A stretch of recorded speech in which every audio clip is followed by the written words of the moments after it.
બંધા બેન છો અવાજ નહીં કરાય મારી સામે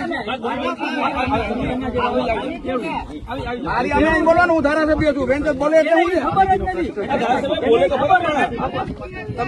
નમસ્કાર મિત્રો, આપ સૌનું હાર્દિક સ્વાગત છે વાયરલ વંટોળમાં. જૂનાગઢના માંગરોળના ભાજપના ધારાસભ્ય ભગવાનજી કરગઠિયાનો એક વિડીયો સોશિયલ મીડિયા પર વાયરલ થઈ રહ્યો છે, જેમાં અરજદારો સાથે બોલાચાલી અને અપશબ્દો બોલ્યા હોવાનો આક્ષેપો થઈ રહ્યા છે.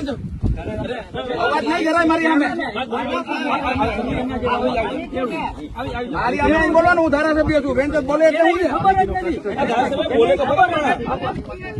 આ વિડીયો વાયરલ થતાં સમગ્ર મામલે ભારે ચર્ચા શરૂ થઈ હતી અને જો કે હવે ધારાસભ્ય ભગવાનજી કરગઠિયાનો એક વિડીયો સામે આવ્યો છે. મારા મત વિસ્તારના જામવાડી ગામે 2-4 ખેડૂતો દ્વારા ગેરકાયદેસર પુલિયાનું કામ ચાલુ કર્યું, એટલે ત્યાંના સરપંચીએ 3 નોટિસ આપવા છતાં બંધ ન કર્યું અને સરપંચશ્રીએ મામલતદારને રજૂઆત કરી. એટલે મામલતદારે એ પુલિયું બનાવવા માટે મનાઈ હુકમ આપવામાં આવ્યો.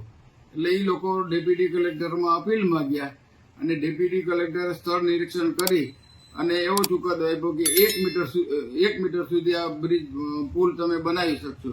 એને બદલે 4 મીટર પુલ બનાવી નાખ્યો એને, અને એને હિસાબે ભારે વરસાદ થતા ઝારી ઝાકરા ભરાઈ જતા 300-400 વીઘામાં પાણી ભરાઈ જાય, અને એટલા માટે તોડવા માટેનો અમે ફરિયાદ સંકલનમાં પ્રશ્ન મૂકેલો. ત્યારે કલેક્ટરશ્રીએ આદેશ કર્યો ડેપ્યુટી કલેક્ટરને કે તમે જાતે રૂબરૂ જઈ આવજો અને ધારાસભ્યને સાથે લઈ જાજો. એટલે ધારાસભ્ય, હું અને મામલતદાર ત્રણેય ગયા હતા અને આપના કાર્યકર ત્યાં આવી અને મારી સામે દલીલ કરતા હતા.